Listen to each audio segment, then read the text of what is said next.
You are listening to The Future of Work, Water Cooler Conversations, where business leaders share how they integrate humanity and technology to create a better workplace for today and tomorrow.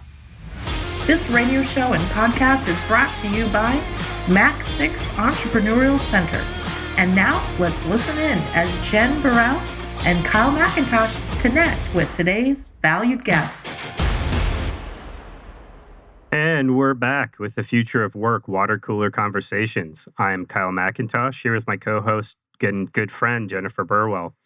And our fascination with business leaders who have developed innovative approaches, healthy cultures, flexible workspaces, and seamless virtual technology. Today, we are excited to introduce you to Eric Skaff and Suzy Greenwood of AZ Tax Advisors. Thank you for being on the show, guys. Well, happy to be here. Thanks for having us. And Jen, good to see you. Hello. Nice to see you virtually as well. Hi, guys. We're so excited. We always like to start this show with asking the same question because mostly Kyle and I are just so interested.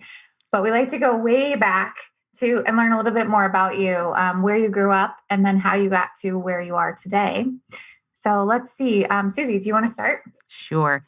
So grew up in Montana, moved to Spokane, Washington when I was just 21 years old. Actually 10 days after my 21st birthday, went to work at the Chamber of Commerce there and did that for several years. Headed up a nonprofit on mortgage lending or saving people's mortgages during that era. And then went on to work in banking and manufacturing over the years, always as a business manager, customer service manager, training manager, that kind of thing. So, when I moved to Arizona, I did so for my daughter, and I met Eric and our other partner, George. We just clicked. It just clicked. And we decided we wanted to open the doors to Arizona Tax Advisors using my customer service and business management and his brain. And it is a good match. Yes, it is. Okay, so Suzy, you and I have worked together for years now through the Tempe Chamber of Commerce, and I literally have never known any of that. So either I don't ask good questions, or I am not a good listener, or some combination of both of those. But that is fascinating that you also worked at the Chamber. Wow. Yeah, that's actually, I moved to Spokane because I was hired by George Reidmeyer, who was the president of the Chamber in Spokane at that time and worked in their member services department. So it was really a fun way to get introduced to Chamber of Commerce and what it's all about. That's why I'm so involved in the Tempe Chamber, because I do know what it's about and I love it. I think that's my favorite part of this show is you can know somebody for years, but a lot of times you don't really have a sit down, like deep dive into who are you? Like what you say makes sense and I resonate with you and you seem like a cool person, but hey, cool, you lived in Montana. Let's hear more about that. That's awesome. Yeah. So what about you, Eric? Well, I grew up in Nebraska and moved here to Arizona after I graduated. I've graduated it with accounting and have been, working in accounting, either public accounting or my own thing since then. I did move and live in the Boston area for about 3 years in between then and now, and also had a little stint in New Jersey, which is a rough place that's very much different than here, obviously. And I've been back here for, 10 or a long time, and I'm old now, so even longer than I want to admit. I've been doing kind of my own firm kind of thing for about 10 years, and Suzy joined me 2.5-ish, 3 years, 3 years now. 3 years now. Yeah. And time flies. Yeah, it's been a good time. Last year was obviously had its challenges, as everybody is well aware, especially for us accountants. So, yeah, good times.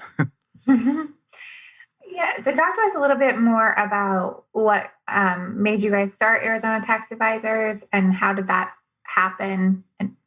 Well, I'll take this one. So, so what I had seen, because I did work for some major public accounting firms, and then I'd kind of seen what else is around there as far as people in the industry, and there's a lot of just, dropping your tax papers off or here's your monthly books where without anything else, without any explanation, without really nothing. It's just like a job. Like, you're paying me for books. Here's your financials. See you next month.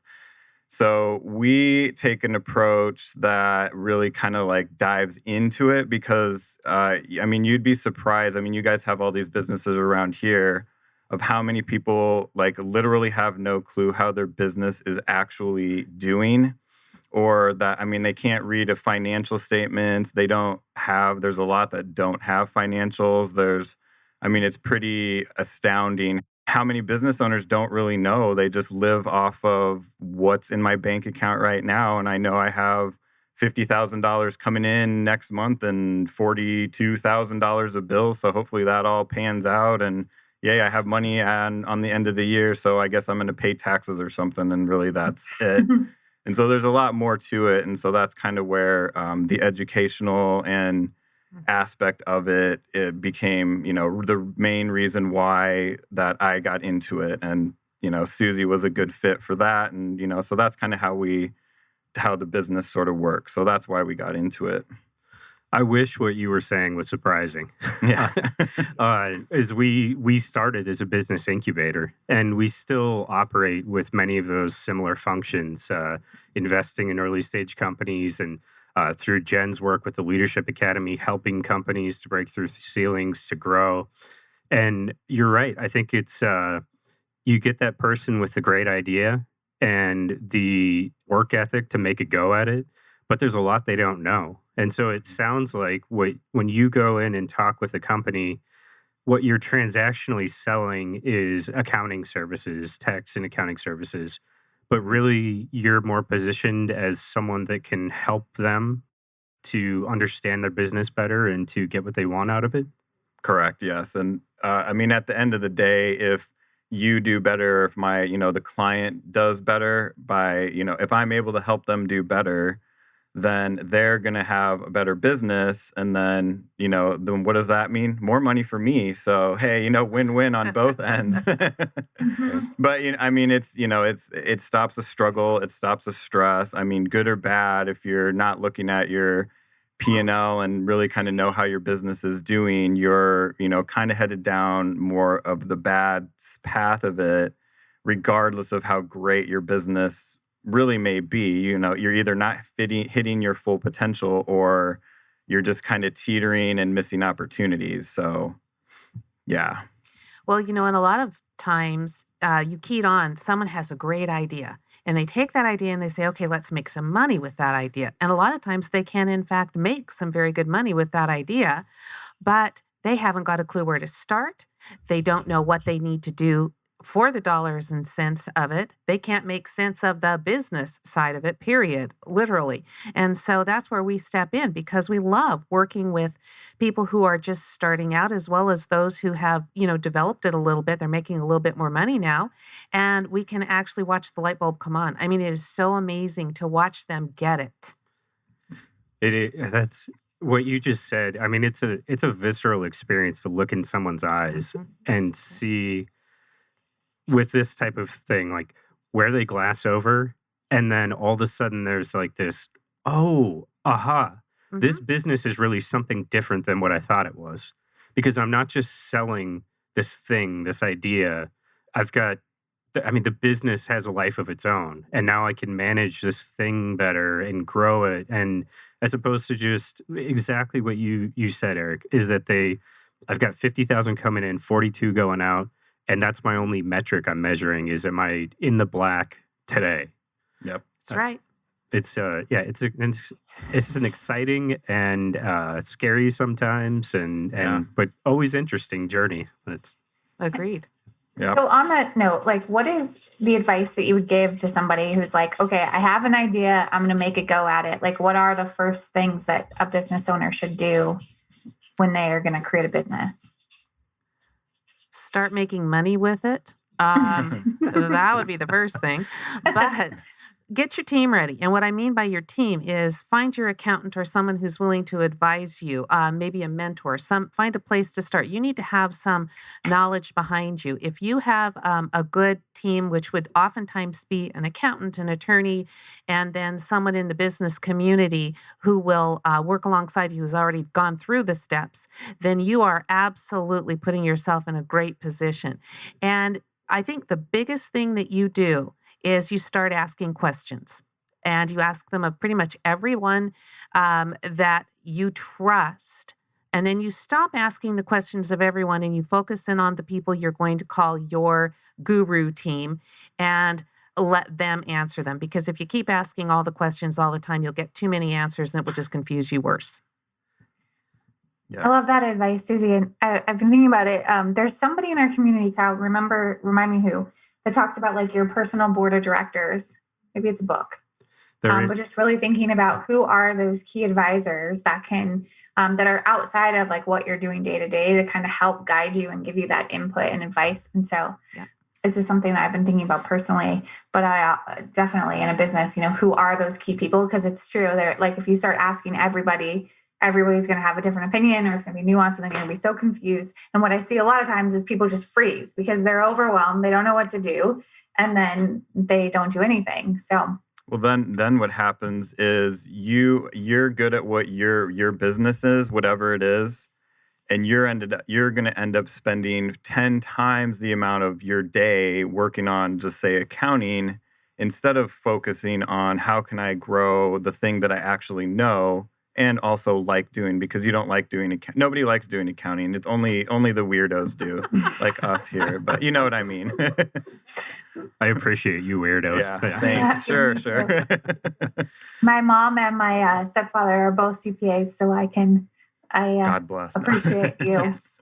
I remember some advice my business partner, whose name is my dad, gave me when he was first starting his business prior to, very much in quotes, retiring when we started Max 6, was, okay, I have this business. I can run it with my checkbook in my back pocket. And to your point, I can figure all this out. But advice that was given to him is why? Like, why are you spending all your time doing that instead of finding people who are great at that? And you can elevate yourself to a position where what you're focusing on is what you're great at. And I think it's what both of you are talking about, is in different ways, whether it's a partner like Arizona Tax Advisors or a personal business, small group of experts that are helping you. I mean, find those people. And yeah, we're adaptable creatures. We can figure this stuff out. But why? Why? You don't have to do everything yourself. Just the one thing that I keep seeing I have a tax Twitter is a great community. If the people on there, that's where they're an awesome community. Do not go to TikTok for tax advice. Please, Jesus, don't. There's one guy on there. He has probably over 1.5 million views and 800 and whatever thousand followers.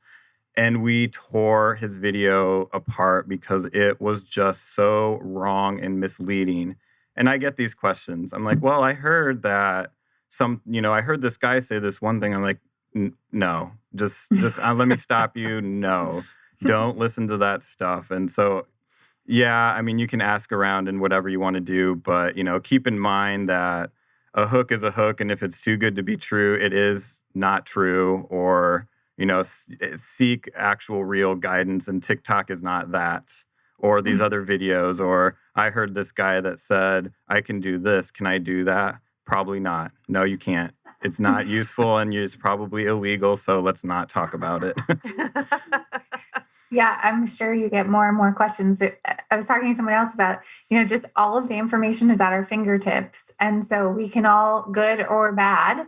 And so it's really not about access to information. It's about discerning what that information is and then how we utilize it. And so I think that there is an overwhelm of, because anyone with a phone can go on the internet and say anything that they want.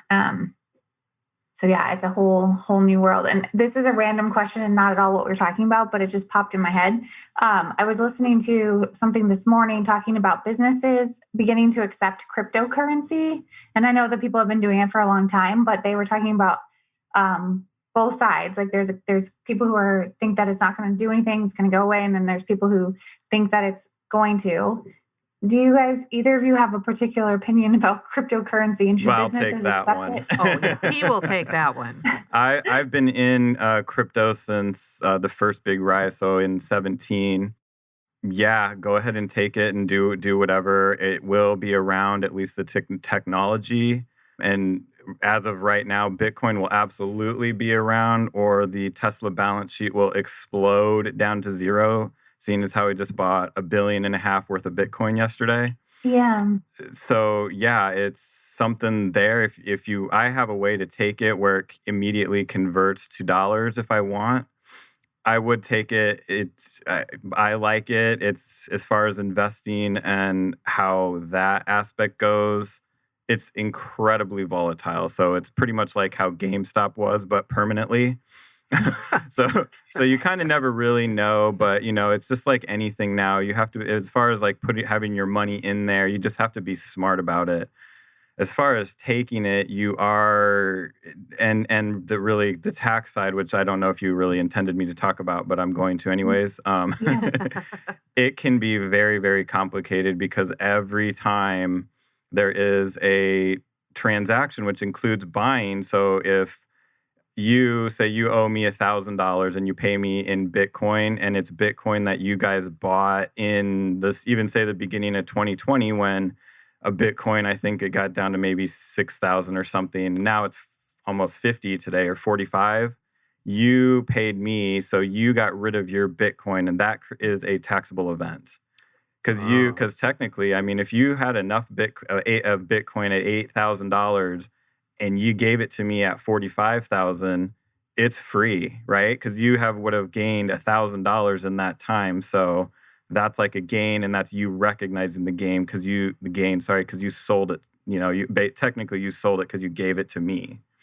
So the tracking of it's very complicated, but it's just something you have to keep up on. And the main reason for that is, if you think of it as an investment medium, which it can be in a lot of cases, the places where you're buying and selling this are not like stock brokerages. Stock brokerages, how much you sold, how much you buy at any point in time.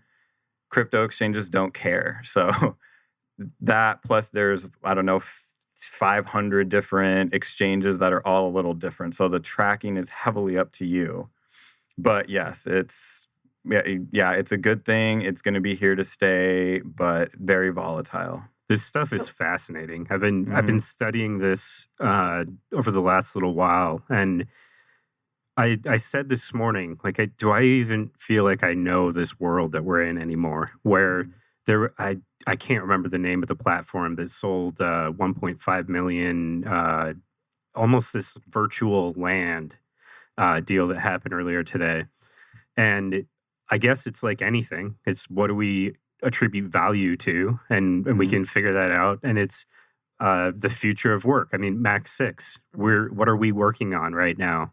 Out of the pandemic, work has changed, and people aren't necessarily thinking about coming back into an office full time in the future. And so as we look at, we have this office space that we can use as an anchor, but we can grow up with virtual stories of our building now, because what people value is not necessarily just the square footage that they're paying for, but access to the community and things like Karen and being on a show here, and the gym, and these, like, just being a part of that. It's a virtual world.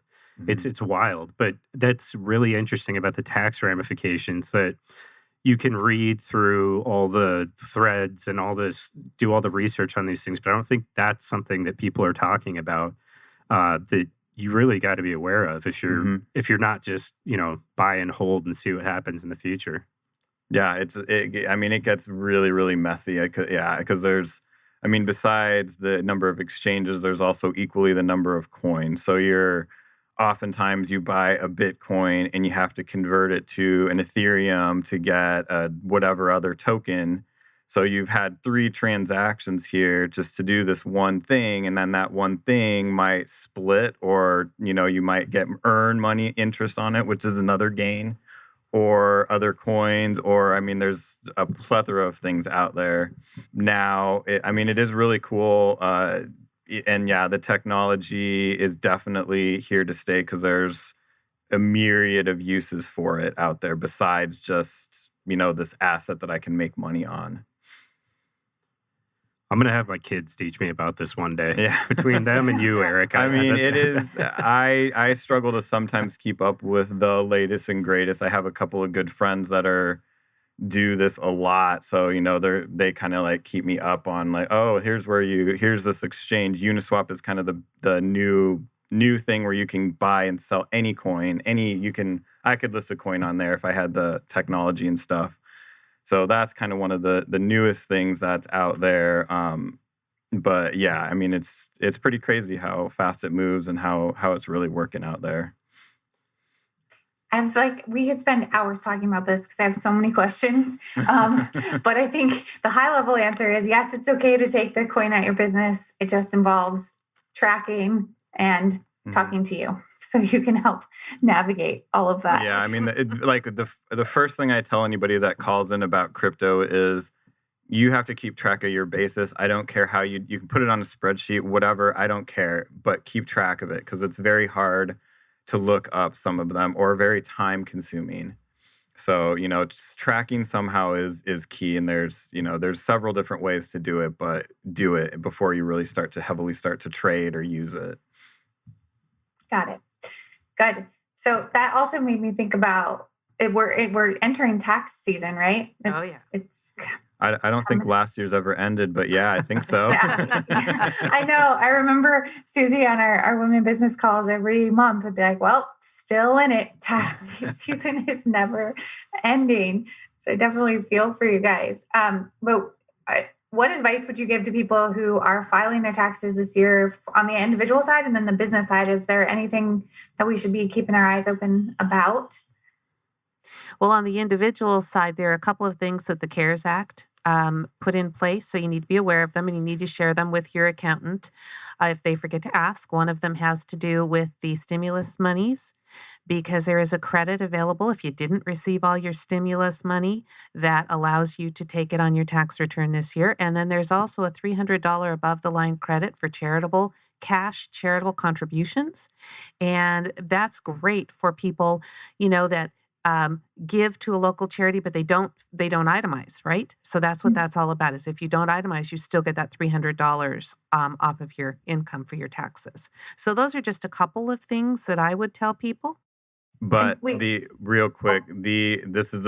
stimulus money is not taxable income and it is not it's nothing on your tax. The only reason we're putting it in is if you didn't get it, you can get it. So not taxable, not a credit, none of that other kind of stuff you may, be hearing out there, but it does go in case you didn't get it. I'm glad you said that because I feel like there is a lot of confusion about that out there. Mm-hmm. People will vehemently tell you, it's like anything, right? People will vehemently tell you what they think is the correct answer, but yeah, that's good to know. So it's not taxable. Mm-hmm. Great.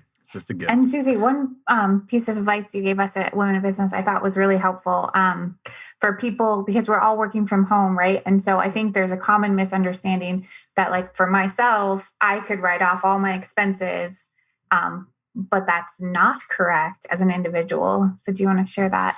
Well, if you're paid through a 1099 NEC or as a contractor, yes, you can take those expenses. But if you're a W-2 employee and you just happen to be working remotely, then your employer needs to make sure they make it fair by you and they can take the credit. You cannot. You cannot claim a home office as a W-2 employee. Do you think that'll change in the future or perhaps companies will just start having more 1099 and less W-2 employees? Or, do you see any of that shifting at all right now as the market is still reacting to the pandemic we're in and where we're going? Okay, so let me get my crystal ball out here. Yeah. There's no way of knowing. I think that the way the taxes have trended, they're trying to put a little bit more back on the employer for W-2 employees. And there's very strict criteria where as far as the IRS is concerned, as to what you can consider a contract employee and what you consider a W-2 employee. So that still comes into play. It would be nice if they would take a look at some type of a home office credit for people. I don't see it happening this year, next year, maybe depending on how long. Once we turn into a remote, more, hybrid world where more people are working remotely from home, you might see some of that. We're in a brave new world. It'll be interesting to see. Right. Yeah. You never know. I would think the pushback would be on the company, like the who you work for. Yeah. Obviously, it's like it happened quickly. So, hey, we're not working here, but you have to work from home, and you have your own cell phone and your own internet and your own whatever else. So those out of your pocket, they may more kind of incentivize it. However, you'd already been working from home for a year, and you didn't get any of those incentives. So why are we going to do it now, even though we just got rid of that 20,000 square foot office building we no longer need? But that's what I would think. And that's normally how it was in the past was they would, you'd either they'd pay for something, or you give you some kind of stipend, or, an allowance for cell phone or internet or whatever kind of thing. So I would think maybe it would go there, and then it's up to you to work with your employer to say, hey, buddy, how about, tossing me a couple $100 for my internet and my home stuff? But yeah, hard to tell. I'm going to talk to my employer about this. Please do. Yes. More Me money. too. More money, Dad. No. And on the business side, is there anything new this year in taxes that business owners should think about?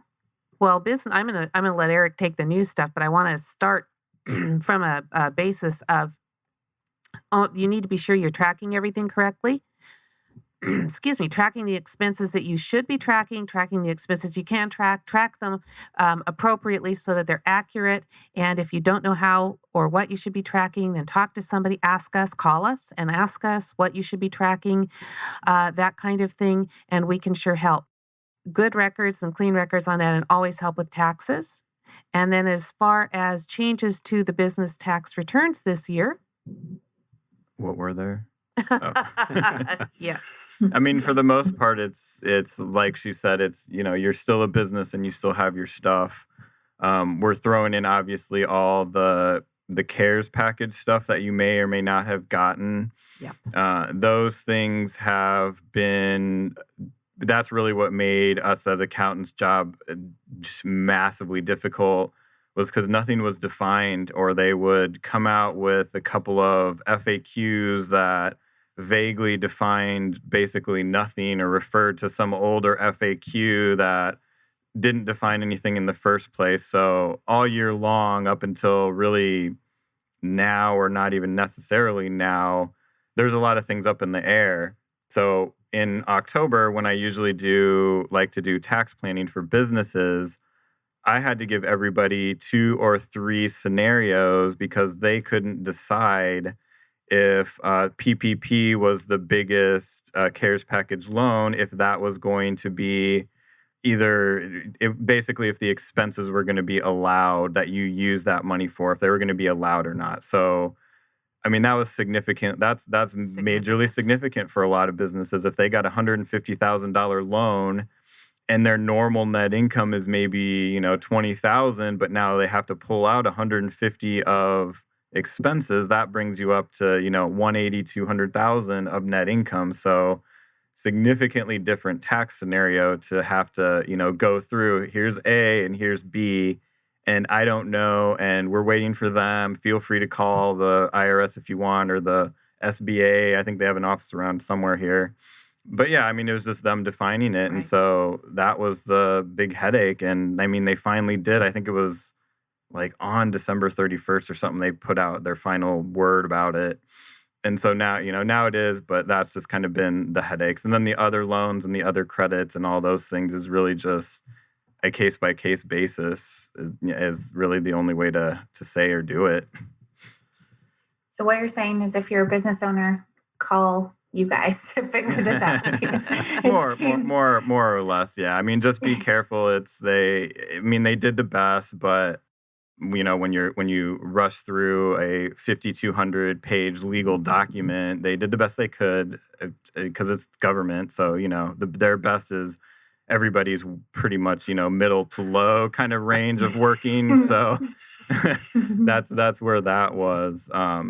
And yeah, I mean, it's not as difficult now, but yeah, I mean, there were some situations out there that are still pretty hairy as far as, do I pay this back, or do I have to, or do I get it forgiven, or when do I get this credit, or can I take this credit, all those kind of things. So yeah, just be careful, because you don't want it to come and bite you in 5 or 10 years when it finally gets done. Yeah. That's good advice. I think there's any of those businesses would probably still be very grateful to have gotten that PPP money in. Mm. Hey, we stayed solvent. We kept our doors open. And now, I mean, say what you will about the government, they figured that out pretty quick.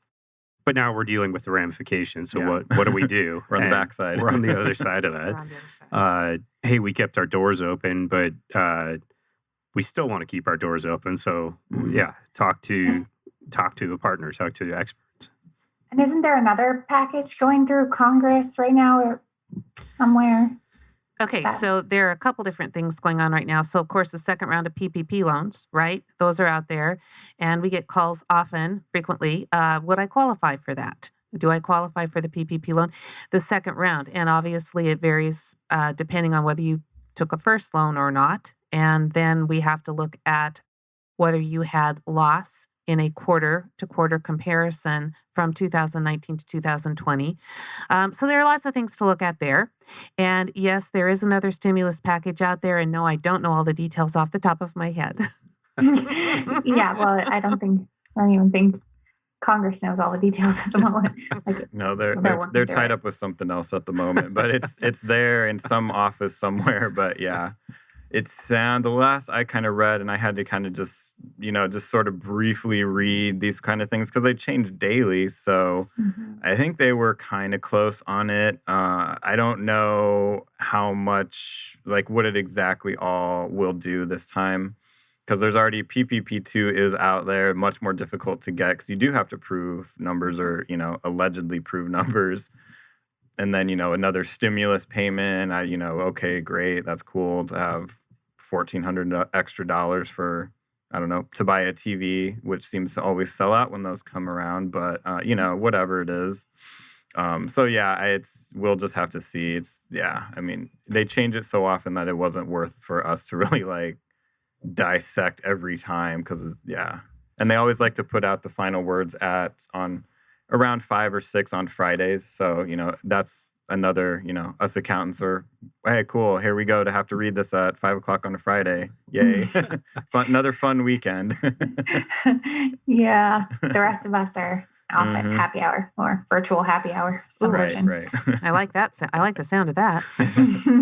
I will say that one of the big discussions, of course, out there is forgiveness of student loans. That's part of what they're looking at in this package. They're just looking at so many different pieces of it. And again, the guidance just comes out almost daily on how to even handle what was already out there. So, yeah, and right now there's I don't know what the right word is, but you don't have to pay your student loans right now, right? Through September or something, like federal loans, or I don't know. Yeah, the student loans are deferred. Payment is deferred, and they're not charging interest. So your interest is also.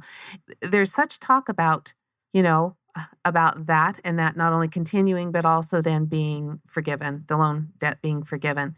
So, and I see that reflecting, it's interesting, on a few of our individual clients' taxes because they're used to having that credit for the student interest, on their taxes, which obviously they've had the money to use all that time. But sometimes you have to go through and put it in their head. See, you had the money because you didn't have to pay on the loan, but now you don't get that interest credit, right? And for those who did continue, they are still obviously getting that credit. So, when would be your perfect time for somebody to come talk to you? Because what we're talking about are, here's a potentially taxable event that I've got to figure out what to do with. I'm guessing that's less of the sort of my hair's on fire, but you guys would be open to having that conversation, but earlier than that? I mean, would you would you want a conversation with a company that's, hey, I'm just starting up and I want to do this right from the beginning? Is that kind of the conversation you want to have, or wherever they are along their business cycle, and we'll figure out how to best meet their needs along the way? Well, we like to have the discussion when they're just starting out, like you say, but we also really have we have a lot of clients that come in when they're already at that crisis point, and we can help them fix that, and then we can help them move forward in a good position. So quite frankly, it's sort of that instance where we're going to meet you where you are. If we can save you some pain by getting you in there sooner, do it. The one thing I know is that people don't like going to the dentist, but they also don't love going to their accountant. It's just like it's not going to be a pleasant experience. Well, so Eric isn't as funny in the office when you're sitting across the desk from him, but we still like to make sure that people are comfortable and they know that we care. And I think that that's a huge piece of it, that we're not just going to look at them and say, you did what? How stupid. No, never. You will not hear those words. So we know people are people, and we're going to meet you where you're at and be happy that we could help. Suzy and I have those conversations privately after they leave, so no. Oh, God. Just kidding. Never happened. Along those lines, is there like specific industries or business types that you guys work with, or is it all over the board? It's pretty all over the board. It tends to kind of, for all of us in the industry, like if you get into a niche kind of thing, it sort of just builds on itself. I can pretty much do any kind of company, so not really. I mean, accounting is pretty stringent for the most part. It's just, what kind of different thing do you have than this other guy? And, are you a service or a product person? And how do you want to, sell that thing? So a few industries out there kind of have some of their own special rules as far as things go. Cannabis is actually one of those that's a little bit crazy until they can decriminalize it. And once decriminalization happens, it'll be a lot better, and the accounting will be normal. Right now, it's not normal. It's like a illegal drug you're selling, regardless of, our state is fully legal now, but it's still federally. Basically, because of that, you are treated as if you're selling any drug or any illegal thing. Which is kind of silly, but is what it is. Most other things that people sell or do are, just how are you going to account for it? What's your timing of payments or timing of inventory or how it works? But I've seen pretty much everything. Not everything, but a lot of different things. So yeah. I think it's kind of fun actually to have a diverse clientele, because we get to see what's going on in several industries. And I think that the experience in one industry can sometimes, as crazy as it sounds, help someone in another industry. So we see the manufacturing, we see the restaurant, we see the hair salon, we see the realtor, we see, people in a variety of businesses, and they each have their own unique little thing, but a lot of them have commonality as well. So I think that'll be interesting for some of these emerging markets like marijuana or whatever it is that will finally be connected to the rest of the business community, that they can take best practices and learn from. And some of this stuff and vice versa. I mean, let's anybody who's doing business, if it's legal, let's learn best ways to do business. That's going to be interesting. Yeah, exactly. If I'm starting a business, one of the things that came up for us a lot with companies that we were looking at investing into in these earlier stage companies is I kind of have two questions here. Hey, I started as an LLC. What's the best? Should I keep being an LLC? Do I need to change to a C Corp? Should I be an SCorp? And then I'm just advice around that. And then my other sort of sub question is B Corps. And as they're becoming a little bit more prevalent, there still don't seem to be a ton of them, at least in Arizona right now. But as people are weighing that option as well, do you guys have any advice for a company that's looking at all of this and saying, I'm not quite sure what is best for me? Mm-hmm. You want to start that one, or you want me to start that one? Go ahead. Okay. So we see a lot of people who misunderstand, first of all, what an LLC is and how they are taxed as an LLC, And so that is the first thing that I would say, is helping them understand that you're still taxed as a sole proprietor with an LLC, and it's called pass-through taxation or flow-through taxation. And so you're still filing just your personal 1040 or your personal return. And then we put what's called a Schedule C on that return if it's a small business. So you do get to have the expenses and the income, but it all flows through to your personal return.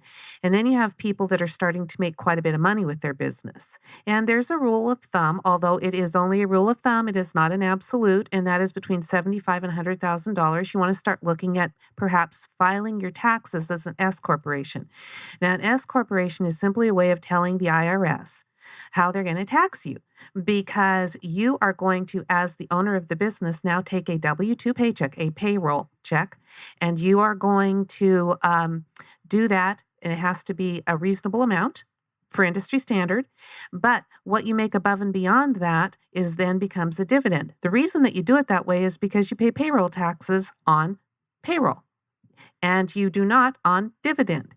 And so if you're doing it without being an S corporation, you're paying the payroll taxes on the full amount. So there gets to be a point when the administrative side of doing all of that, payroll, et cetera, actually is less than the money that you're saving by doing it that way. And that's why you have a rule of thumb that you don't just want to jump into doing it regardless of how much you're making, because it costs you money to administer a payroll, okay? So that's kind of what I would say with that. People don't understand that S corporation is just a way that you are taxed, basically. I mean, that's why you become an S corporation. And then for C Corp, I'll start this one. My comment on that one is, if you're going to go public and have stock, or you have investors that need you to be a C Corp, fine, but otherwise you're going to have double taxation. So it waits until you grow a little bit. And if you're going to, again, go public, that would be when you look at a C corporation, because we had evaluations that were going on about the time that the corporate tax rate dropped because of the Tax Cuts and Jobs Act. And people were going, oh, should I be a C Corp because I'd pay less taxes? Yeah, no. What you need to understand is then your double taxation. Then you've got a double taxation going on. You have to have a business tax and a personal tax, whereas the others flow into one. Okay, go ahead. Whatever you'd like to add to that. So I don't know if you said the IRS does not care in the least if you file an LLC. So they're completely separate. LLCs you set up with your state that you live in, or you can go to whatever other state, but they don't care at all. It's how are you electing to be taxed? So I got an LLC. What do I do with my taxes? Cool. You have legal protection, and that's all that really does. And then you can get into all the things that Suzy said. The C Corp, if C Corp comes across your mind to want to do, think of it as it is no longer your business. It is its own business. So if you have assets in there, they are not your assets. They are the company's assets. So say you're like a landscaping company or whatever it is, and you have a bunch of big trucks and big things in there. You had them all in the C Corp, and you got all your expenses and your depreciation and yada, yada, yada. Now you want that vehicle back. That's a taxable event. You have transferred a $80,000 truck from C Corp to shareholder. So it's not like a simple moving and transit. It's not this simple. I'm just going to grab a little bit of something and I'm going to take this vehicle and just give it to this guy or sell it. No, you now have whatever value that vehicle is now could be a gain to you depending on, the age and whatever the actual details are. So it really kind of does complicate things. If it is something somebody wants to do, great, but you really need to understand how. And just to try to save a little bit of taxes is not a good reason, because it's going to cost you more one way or another. Yeah. Can you change your status like mid-year, or one, can you change it at all? And two, can you change it? Like, does it matter the timing? And you're supposed to do these elections. So you can elect a file and you can change it. you're supposed to do it kind of toward the beginning of the year. However, just like for simple purposes, and most people elect for to go to the SCorp, you can do it. Like I usually do some when I go to file the return. And that's okay. You just have to, it's a late election and you have to kind of just give a little excuse and a reason. But 99% of the time it gets accepted and is fine. Changing back and forth, no, you'll eventually get rejected, but you can do it. If you have a valid reason and a valid event, then you can do it. You just can't go, I want to be S-Corp now. No, I want to be a C. Now I want to be a partner. You can't go back and forth multiple times. You kind of have to pick and go with it. But it can be done, yeah. And what about B Corps? Are you seeing any? Are you working with any B Corps? I have not really. I know a little bit about them. Not a whole lot. I don't really remember any major benefits to it. Is kind of why I was like, well, if I need to really kind of dig into these things, I will. But yeah, I haven't really seen any, there hasn't been much of a discussion point anywhere that I've kind of been around looking. So interesting. Not so much, yeah. And I do want to add one thing real quickly, though. S-Corps and partnerships, remember you have a March 15th deadline for getting your returns done, and that allows the K1 then to go to the individual for their April 15th deadline. So we constantly have people that miss that March 15 deadline because we all have April 15 in our brain, right? Mm-hmm. Mm-hmm. And extensions are available in the normal course of the world. So you can extend March 15th to September 15th if you want to go that route, or if you need more time, basically. Those are good reminders. So when you were talking, Eric, you reminded me, or prompted a question. If someone, I don't know how it works exactly, but if you get a notice that you're going to be audited, like dun, dun, dun. What is the first step that you should do if that happens? So the most common kind of audit that the vast majority of people will see are really just electronic audits is what I'll call them. And all that's doing for the most part is taking, so like when you get a 1099 or a W-2 or any of these tax forms, they get filed with the IRS. So when you go to, we'll just say personal returns because it's easiest. So when you go to file your personal return, you have your W-2 and all your 1099s and all these things, and you have your social security number. So you e-file that thing, and all it's doing is matches up to, okay, here's all the forms filed on the person, and here's what was in their tax return. Are all of these things inclusive here? And if not, it'll spit out a letter. And then you'll get that letter and say, hey, we noticed that you were missing, $10,000 or $5,000 of 1099 income or whatever it is. And it happens a lot. And here's the letter will say, here's our result based on, adding this 5,000 of income. Do you agree with it and want to pay? Or do you, or then it kind of gives you an option to, like, I don't agree.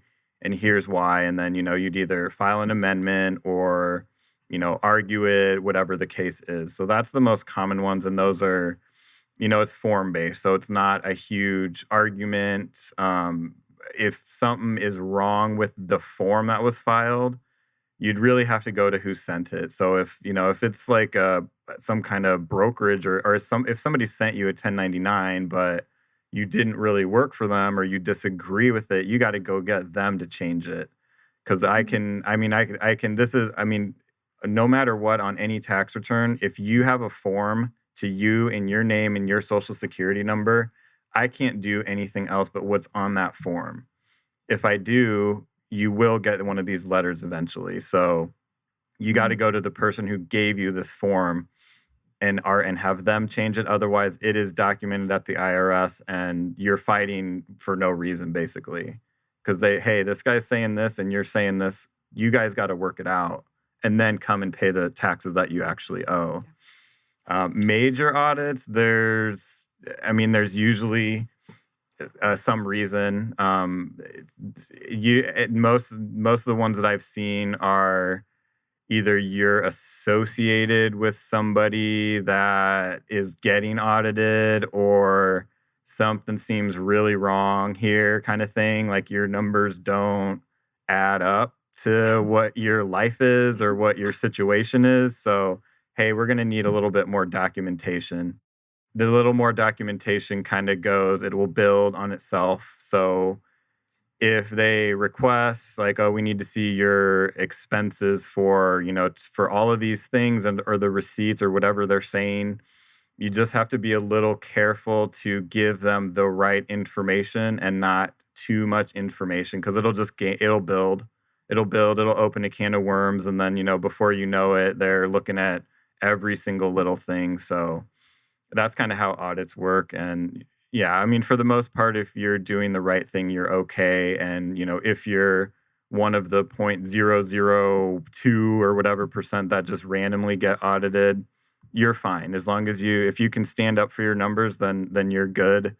If there so happens to be, well, I can't find a $200 receipt out of my $10,000 of whatever expenses, well, okay, they'll take it off and you might be on a list for a little while. So then you really can't mess around. But it's not so bad for the most part. It's, reality based.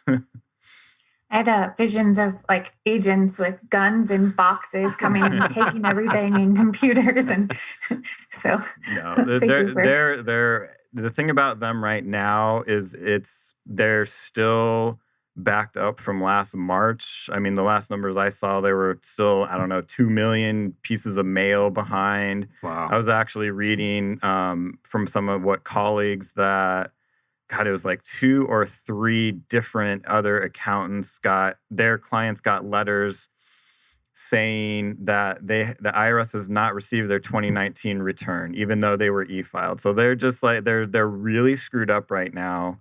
The collections were on pause pretty much all summer, we'll say, or, it's kind of through, I think it was like October-ish or something. And then they're like, yeah, we're going to open it up.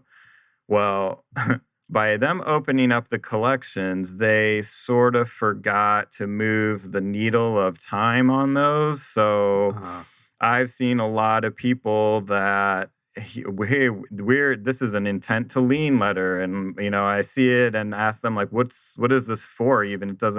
It says you owe 5,000 some odd change dollars. I don't know what it's for. Do you? No. Did you get any other letters? No.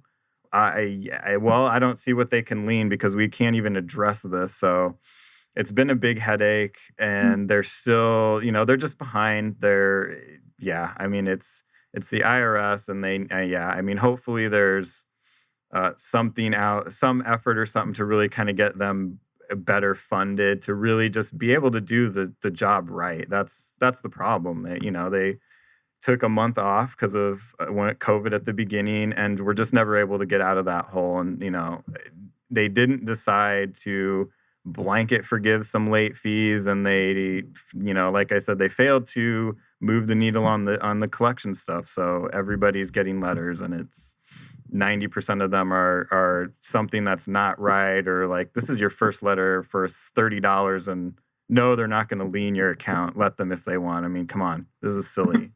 So that's kind of the state of it right now, unfortunately. Yikes. Well, next time I see you guys in person, I'm going to bring you a big bottle of Tylenol or Advil because you guys have a lot of headaches you're working through. Oh, yeah. Or wine. Or vodka. Yeah. Please, Please, vodka, lemon, yeah. Any of whatever the you above. prefer. So we always like to end the show because we're almost running out of time. Time flies when you're having fun. With the same questions. And so, Kyle, I'll let you start with your question. Yeah, and these don't have anything to do with anything we've been talking about. We're collecting answers from people in the community because we're interested, and I think it'll be a pretty cool list at some point. So for each of you, what is your favorite book of all time? I have 2. My tax and accounting book. Yeah, there you go. There you go. No, Educated is an absolutely fantastic book. And then the other book I love is Of Mice and Men. So there's a classic for you and a more modern. Nice. The first one you said was Educated? Mm-hmm. Okay. Books I've read. What about movies or? Sure, you can switch it up. That's fine. I don't know like an actual book I've read other than like the stuff I need to learn or know. God, what is the last book I read? Nope. Yeah. It's on my bookshelf in my office, and I don't remember. It's something about a zero or something. Yeah, something about a zero. It's a very good book. Favorite author. All right. Well, you have to tell us what your favorite movie is now. Yeah. Oh, well, Terminator 2, obviously. That's a good choice. The governor, he's been in the news recently. He's got his vaccine, and come with me if you want to live. I'm like, yes. All right. And then I had to go watch it again, obviously, like it just had to. That's a good one. So my question is, what is one lesson that you've learned through the pandemic, either personal or professional, that you plan to keep with you moving forward? Oh my goodness. One lesson, huh? Well, I guess that lesson is really, I don't know that one would call it a lesson, because all of the technology I had to learn, or at least attempt to learn to catch up, that's part of it. But I think the biggest thing I've learned is how much I really miss or count on people, on live bodies, and on face-to-face meetings and the energy in the room and all of that. I really treasure those more now than I did ever before. Yeah. Yeah, I agree with that. And then I learned, and I very much enjoy, and am totally okay with being 6 feet behind the person in front of me in line in Walmart. Yes, I love it. I am okay with that.